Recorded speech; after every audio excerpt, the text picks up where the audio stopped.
Students, you most welcome in Vyas maths classes. Students, आज हम लोग क्लास 12 के फर्स्ट चैप्टर को डिस्कस करेंगे, रिलेशन एंड फंक्शन। इस चैप्टर को डिस्कस करने से पहले थोड़ा सा जरूरी है, थोड़ा सा फर्स्ट ईयर का देख लें जो आपने इससे पहले पढ़ा है। सेट। स्टूडेंट्स, सेट हम किसे कहते थे? Set is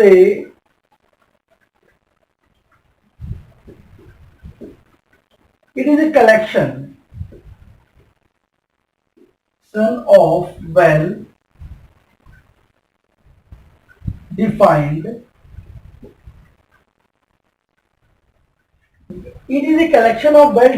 object, well defined objects। कौन कौन से? जैसे आपसे कोई कह दे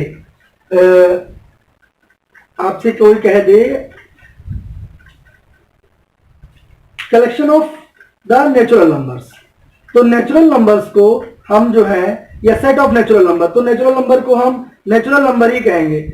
जैसे 2 है, 2 एक नेचुरल नंबर है। अगर हम कहें the set of prime numbers, तब आप कहेंगे प्राइम नंबर को प्राइम नंबर ही कह सकते हैं, इसको वेल डिफाइंड ही माना जाएगा। ठीक है ना। जैसे अगर कोई इस तरीके से कहे कि सेट ऑफ गुड क्रिकेटर्स या सेट ऑफ ब्यूटीफुल फ्लावर्स, तो देखिए किसी की नजर में कोई अच्छा क्रिकेटर है, किसी की नजर में कोई दूसरा अच्छा क्रिकेटर है, तो ये एक सेट नहीं है, एक सेट को परफॉर्म नहीं कर रहा। तो सेट जो है जिसमें हम कोई भी डाउट नहीं रहता है, हर चीज क्लियर हो जाती है ना, तो उसको हम एक सेट कहते हैं। और सेट में हमने और क्या पढ़ा था फर्स्ट ईयर में? सेट के बाद हमने कार्टेशियन प्रोडक्ट पढ़ा था। कार्टेशियन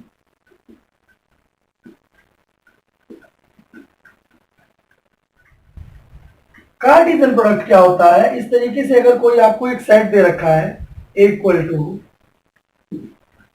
1,2 और दूसरा आपको कोई सेट बी दे रखा है a, b, ठीक है ना। इस तरह से एक 1 2 एक a b आपको ऐसे दे रखा है, तो आप क्या करेंगे इसको?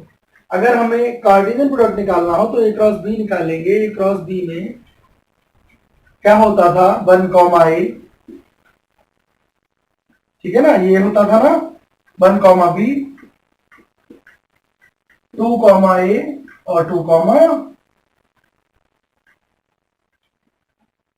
b।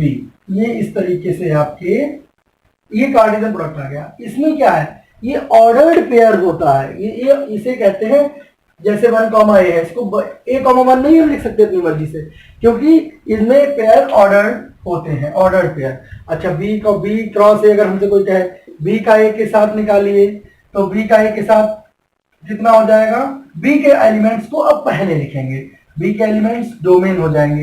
ये स्टूडेंट्स डोमेन और रेंज क्या होते हैं? ये जो पहले आ रहे हैं ना, ये सारे डोमेन हैं, जो बाद में आ रहे हैं वो रेंज है। ठीक है ना। और इसमें जितने भी एलिमेंट दिए होते हैं ये सारे जो है हमारे डोमेन, और जो बी में दिए होते हैं वो सारे कोडोमेन कहलाते हैं। ठीक है। और जो यहाँ पर रिलेटेड हो जाते हैं, इस तरीके से अगर मान लिया यहाँ पर एक और सी होता, तो हमारी रेंज में रहते ए बी केवल, क्योंकि बी, ए और बी ऐसे हैं जो रिलेशन में आए हैं या कार्टेशियन प्रोडक्ट में आए हैं ना, लेकिन सी कहीं पर आया नहीं। तो लेकिन सी अगर यहाँ पर गिवन था, इस बी में सी गिवन है, अगर होगा मतलब कोई एक्स्ट्रा एलिमेंट होगा गिवन, तो उसको हम कोडोमेन की रेंज में रखेंगे, उसको कोडोमेन मान लेंगे। तो अभी हो जाएगा आपका बी क्रॉस ए कितना है? बी क्रॉस ए हमारा है, बी के एलिमेंट्स को पहले लिखना है 2, 1, a, 1, b, 1, a, 2 और b, 2। ठीक है ना। तो ये हो गया a क्रॉस b और b क्रॉस a। अब हमें ये पता था कि a cross b b cross a के इक्वल नहीं होता था। ठीक है ना, ये दोनों बराबर नहीं होते थे। अब हम स्टूडेंट्स क्या देख लें, हमने एक रिलेशन भी पढ़ा था। रिलेशन, इसको राइट कर लीजिए, जरूरी है, थोड़ा सा रिमाइंड होना जरूरी है कि आपने लास्ट ईयर क्या पढ़ा है, क्योंकि वैसे भी हो सकता है आप लोग भूल ही गए हो।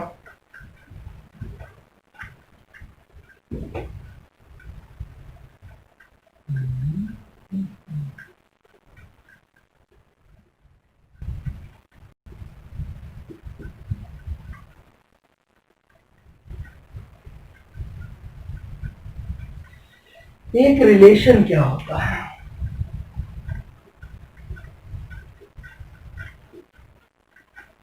स्टूडेंट्स, रिलेशन हम किसे कहते हैं? जब भी कोई कार्टेशियन प्रोडक्ट आपको दिया है, उसमें मान लिया कार्टेशियन प्रोडक्ट हमने एक क्रॉस बी निकाला था अभी, उसमें इस तरीके से 1, 2 इस तरीके से आपको एलिमेंट दे रखे हैं, 2, 3, 3, 4 ऐसे कोई भी एलिमेंट आपको दे रखे हैं। आप अपनी मर्जी से दूसरा भी कोई ऐसा मान सकते हैं। तो रिलेशन जो होते हैं वो सारे इसके प्रोडक्ट यहाँ पर जो एलिमेंट्स हैं जो एक क्रॉस बी में, उसका एक सबसेट होता है, ठीक है ना? या फिर ये सारे एलिमेंट, ये जो सारे एलिमेंट हैं वो रिलेशन में दे रखे होंगे, ठीक है? रिलेशन यानी इसके बाहर का कोई भी एलिमेंट रिलेशन में अगर दे रखा है तो वहां पर रिलेशन नहीं बनेगा। रिलेशन कब बनेगा? जब कोई भी एलिमेंट यहां से हम जो ए क्रॉस बी कार्टेशियन प्रोडक्ट में हमारे गिवन होता था उसको हम कहते थे रिलेशन। तो स्टूडेंट्स, रिलेशन की डेफिनेशन हम क्या लिखेंगे? रिलेशन इज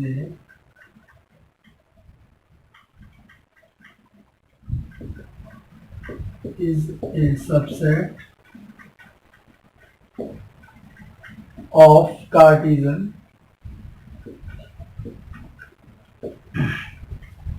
प्रोडक्ट, ठीक है? यानी R is product subset of Cartesian product, और ये इसके इक्वल भी हो सकता है, मतलब ये सारे एलिमेंट्स भी आ सकते हैं। स्टूडेंट्स, फंक्शन क्या होता है?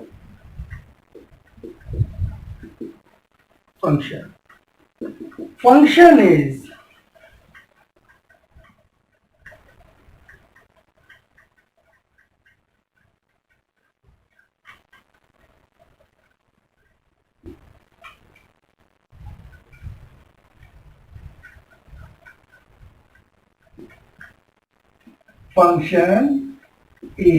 ए स्पेशल, ये एक स्पेशल टाइप ऑफ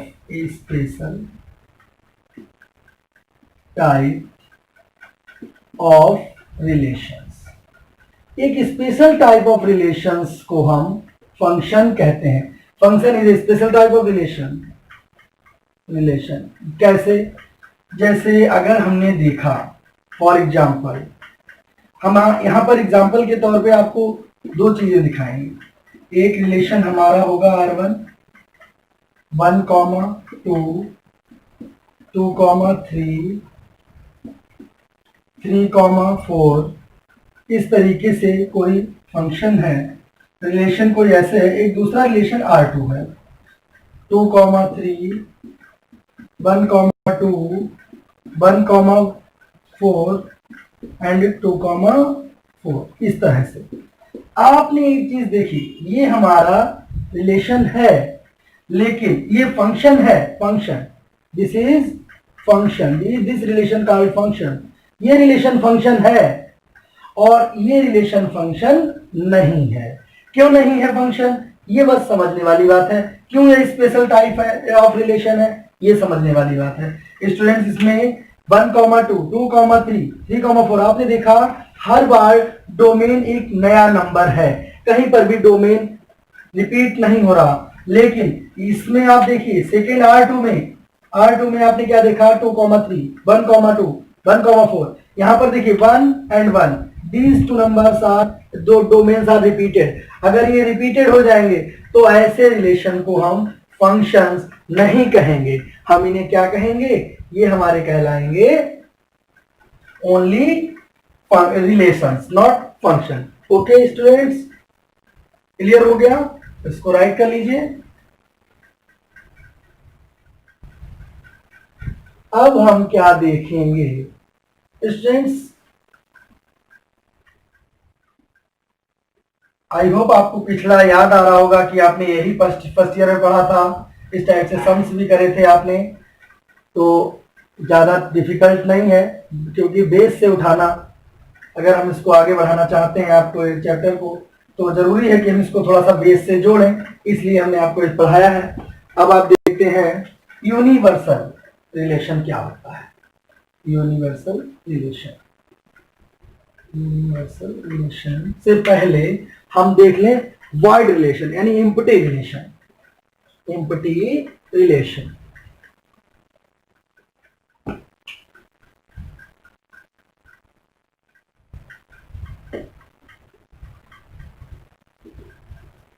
रिलेशन में क्या होता है? एम्प्टी रिलेशन ऐसे रिलेशन होते हैं जब जैसे हमें कोई सेट दे रखा है, कोई ऐसा सेट दे रखा है आपको, ऐसे एम्प्टी रिलेशन में ऐसे रिलेशन होते हैं जिसमें कोई एलिमेंट मिलता ही नहीं है। जैसे फॉर एग्जांपल आपको दिया है a इक्वल टू 1, 2, 3, इस तरह से आपको दे रखा है। ये एक सेट दे रखा है, ठीक है ना, ये आपने लेट कर लिया, लेट सेट इतना, और आपको रिलेशन जो दिया है, रिलेशन दिया है a, b एंड जहां पर a and b are alphabetical.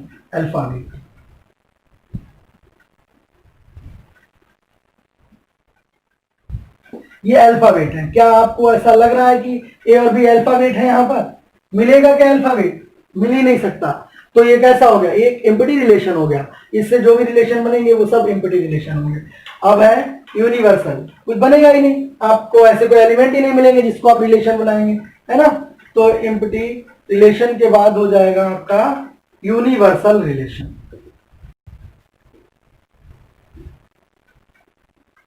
Universal relation क्या होता है स्टूडेंट्स? यूनिवर्सल रिलेशन ऐसे रिलेशन होते हैं जैसे कहते हैं ना यूनिवर्सल फैक्टर, यूनिवर्सल ट्रूथ, तो वैसे यूनिवर्सल रिलेशन है जो सबके लिए मिल जाएगा आपको, जैसे जिसमें हर चीज आपको मिल जाए। आपसे कहा गया a इक्वल टू, आपको लेट किया गया a इक्वल टू 1, 2, 3, ये इस तरीके से आपको 3 एलिमेंट लेट कर लिए गए, ठीक है ना। अब इसमें आपने क्या देखा? आपको रिलेशन दिया है, रिलेशन आपको दिया है a, b such that a minus b is equal to is less than a minus b is less than 9। ये आप देखिए क्या ये रिलेशन सेटिस्फाई कर रहा है? जैसे अगर हमने 1,1 बनाया, 2,2 बनाया, 3,3 बनाया, अगर हम ए का एक के साथ रिलेशन पहले बना लें, पूरा कार्टेशियन प्रोडक्ट निकाल दें, फिर हम उसको चेक करें a माइनस बी रख के, क्या 9 से लेस ही मिलेंगे? देखिए 2 में से 1 गया 1, 3 में से 2 गया 3 में से 2 गया 1, 3 में से 1 गया 2। इस तरीके से किसी को भी हम किसी से सब्ट्रैक्ट करें, ये समझ में आ रहा है ना आपको? ऐसा मतलब कैसे चेक कर रहे हैं हम एक ए का ए के साथ प्रोडक्ट निकालना है, कार्टेशियन प्रोडक्ट, ठीक है ना। तो उसमें क्या आएगा? 1,1, 1,2, 1,3, फिर 2,1, फिर 2,2, 2,2, फिर 2,3, फिर 3,1, फिर 3,2, फिर 3,3, इस तरीके से ये आएंगे, है ना। तो स्टूडेंट्स क्या देखेंगे आप? किसी में से भी किसी का सब्ट्रैक्शन हम कर लें तो हमें a माइनस बी 9 से लेस मिलेगी, कंडीशन हमारी ट्रू है। तो इस सेट पे ये यूनिवर्सल रिलेशन है। ये कैसा रिलेशन हो गया? यूनिवर्सल रिलेशन हो गया ये, ठीक है ना, यूनिवर्सल रिलेशन। तो स्टूडेंट्स आई होप ये आपको universal relation, empty relation clear हुआ होगा। अब हम देखेंगे आइडेंटिटी रिलेशन।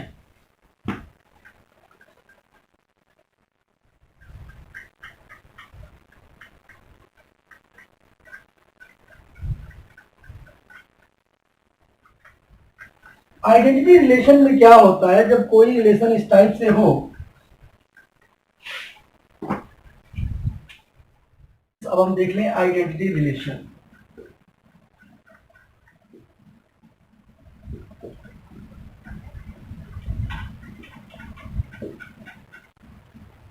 आइडेंटिटी रिलेशन इसको आई ए से भी डिनोट करते हैं।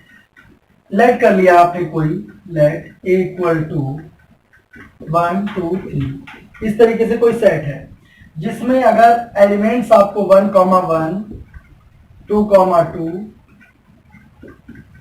और 3,3 इस तरीके से मिल जाए, और इसके अलावा ना कोई कम ना कोई ज्यादा, उसे हम आइडेंटिटी रिलेशन कंसीडर कर लेंगे। जैसे अगर यहीं पर एक और कोई रिलेशन दे रखा हो, ये मान लिया R1 था हमारा, यहाँ पर R2 कोई एक रिलेशन दे रखा हो, 1,1, 2,2, 3,3, और इसके साथ 1,2 भी दे रखा हो आपको। तो ये कहने का मतलब ये तो सारे इसमें आ ही रहे हैं, बट यहाँ पर एक एक्स्ट्रा भी आ गया तो ये नहीं है। या हम एक तीसरा और देख लें, इस तरीके से 1,1 दिया है, 2,2 नहीं देकर आपको 3,3 दे दिया, ठीक है ना।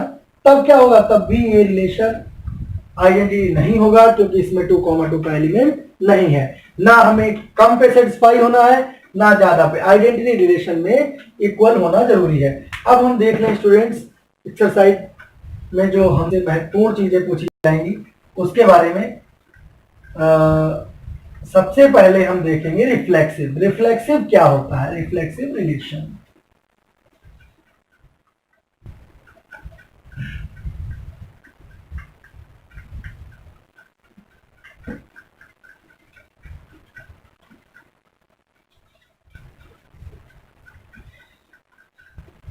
ये तीन आपके बहुत ज्यादा इंपॉर्टेंट रिलेशन है। अब reflexive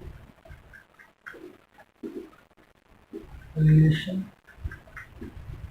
reflexive relation, number 2 symmetric relation,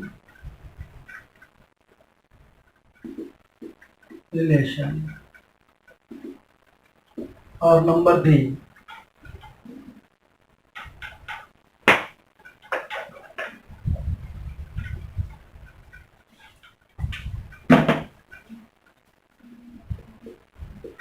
number 3 आपका है transitive relation.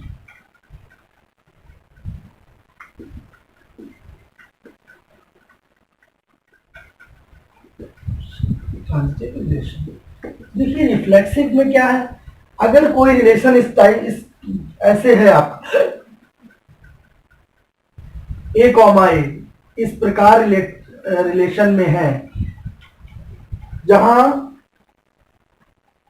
For every A, for all कहने का मतलब for all A belongs to A, यानी जो एलिमेंट्स हैं वो सेट में बिलोंग कर रहे हैं, दोनों एलिमेंट ए कॉमा ए। ऐसे अगर मान लिया 1 2 3 दे रखा है तो 1,1 2,2 3, तो इस तरीके से ऐसे जो एलिमेंट्स होंगे, ऐसे रिलेशन जो होंगे वो रिफ्लेक्सिव रिलेशन होंगे, ठीक है ना। अभी आपको थोड़ा सा हो सकता है कम समझ में आए, जब एक्सरसाइज में कराएंगे तो ज्यादा समझ में आ जाएगा, पूरे तरीके से समझ में आ जाएगा आपको। इफ सिमेट्रिक होने के लिए क्या कंडीशन है, इफ ए कॉमा बी, अगर ए से बी इस तरीके से रिलेटेड हो, belongs to R, for all, तब क्या होगा, ए एंड बी दोनों बिलोंग करेंगे ए को, सेट ए जो भी आपका सेट है उसको ये दोनों बिलोंग करेंगे, है ना। और ट्रांजिटिव में if A comma B belongs to R, तब क्या होगा, B comma C belongs to, ये बी कॉमा सी भी मतलब एक दूसरा एलिमेंट तीसरे एलिमेंट को बिलोंग, ये भी दोनों एलिमेंट आर को बिलोंग करेंगे, रिलेशन को बिलोंग करेंगे। एंड फॉर ऑल, सभी के लिए क्या हो जाएगा, that implies R A comma C belongs to R, ये ए कॉमा सी भी आर को बिलोंग करेंगे। For all A B C belongs to A, ये तीनों ए बी सी जो है वो सेट ए में बिलोंग करेंगे, ठीक है ना स्टूडेंट्स। आई होप आपको थोड़ा क्लियर हुआ है इसका। अब एक्सरसाइज में हम जो और करवाएंगे ठीक से समझ कराएंगे तो ये क्लियर हो जाएगा, मोर क्लियर हो जाएगा। प्लीज बने रहिए, चैनल को सब्सक्राइब कीजिए, लाइक कीजिए, शेयर कीजिए और कमेंट करके बताइए आपको हमारे वीडियोस कैसे लग रहे हैं। All the best.